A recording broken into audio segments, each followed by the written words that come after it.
Rushmore Painting and Decorating, bringing you a product review on behalf of the Trade Decorator product review team.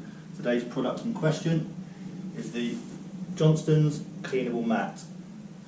Now, the concept behind Cleanable Mat is that it's a wipeable paint for areas like dining rooms or kitchen walls or something like that where food may be being spilt, maybe by your children, and it's basically a paint that stops the product going onto the wall, impregnating the paint film. So in theory, all it needs is just a quick wipe over with a clean damp cloth or a non-bleaching detergent, something like that, and you won't be left with a stain on the wall after.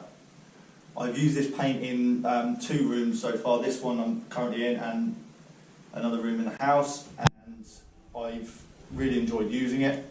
I'm going to give you 2 things I really do like about the paint, and number 1 is the coverage. The coverage was exceptional. In the previous room it was a horrible mustard yellow. After the first coat in the light grey, it was completely covered. I had no real issues with grinning, no more than some of your really high spec paints out there that cover really well. So coverage was amazing. And number 2 was the application of the paint. The application went on really nice. It was like butter onto hot toast. I had no issues with it dragging or pulling or anything like that. It went on really smoothly, and I really enjoyed using it.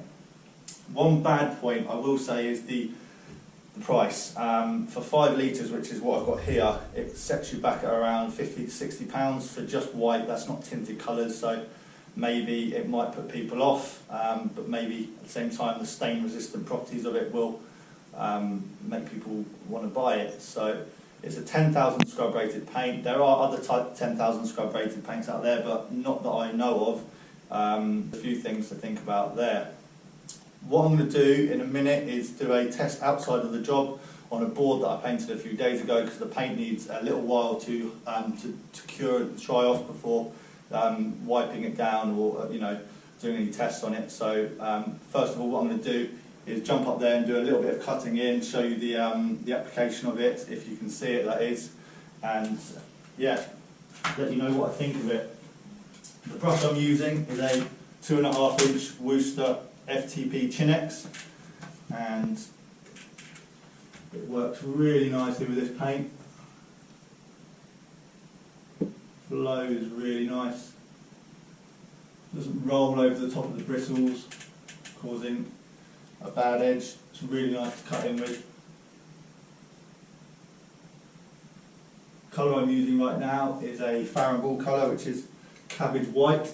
Doesn't sound very nice, but it is actually a very nice colour. And the flow of this paint, as I said before, is exceptional, and the coverage of it is amazing. That's obviously wet, but along there, which I did earlier on, was dry over a white, and it's obliterated it in one go. So yeah, it's great to use, and the coverage of it is amazing. So what we're going to do is shoot over to my stain test and see how it performs. What we've got here is a board that I painted a few days ago now. It's had time to cure up, and I've got some stains on them. We've got tea, ketchup and raspberry jam.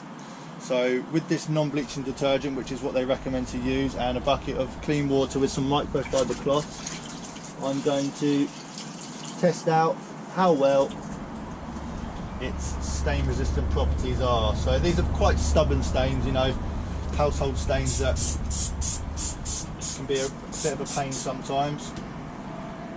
So we go for the tea first.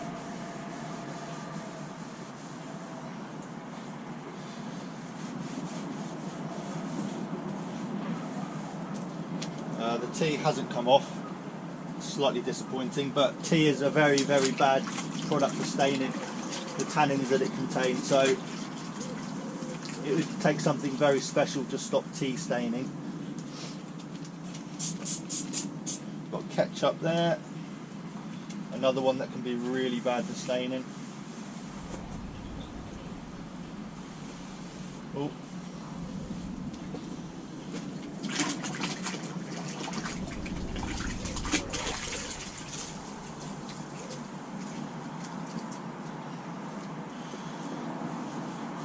And that's come out completely. Quite impressed with that.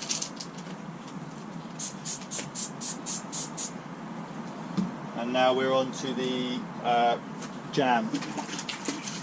Again, another product that is really bad for staining.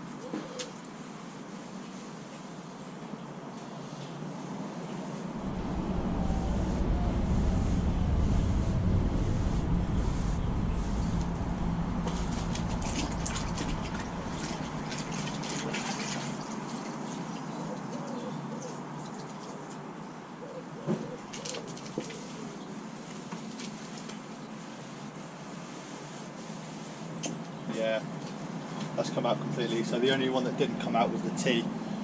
But again, tea is notoriously bad for staining, and anything that would resist staining of tea that is a matte finish would be, you know, something special. The other two, ketchup and jam, came out really well. What I do like about this product is once it's wiped down, if there is a mark or product on there and it dries, you don't get that patchy look in the light that you can get on some paints that are durable. You get a real patchiness to them when they've been cleaned or wiped a few times. So slightly disappointed, but again, tea, as I said, is really bad. So, you know, if you can get rid of ketchup and jam off a product and it doesn't stain, you've got a good product there. So based on the performance of the paint on the job in terms of application and the stain resistant properties of it, I'm going to rate this paint 8 out of 10. The only downside to it would be the price. As I said before, it's quite pricey for what it is. So I'll let you make a decision on whether you want to use it in your jobs or not. I certainly will be. Again, for sure. I really enjoyed using it. So that's been my product review of the Johnstone'S Cleanable Matte on behalf of the Trade Decorator product review team. If you liked the review, give us a thumbs up on down below on the YouTube channel, and subscribe to follow us and see what we're doing on a regular basis. Trade Decorator is also on all social media platforms, Facebook, Twitter and Instagram as Trade Decorator. If you are a manufacturer of a product that you want to have reviewed by us because you believe it's a good quality product, then head over to trade-decorator.co.uk and get in touch with them on there. I'm Nick Sammut. I've also got my own YouTube channel, Rushmore Painting and Decorating, so if you'd head over there to check out my personal reviews and videos, I'd be grateful if you could subscribe to my channel and give me a thumbs up on some of them. Let me know what you think of those videos. And also I'm on Facebook as Rushmore Painting and Decorating, Instagram and Twitter as Rushmore100. Thank you for watching.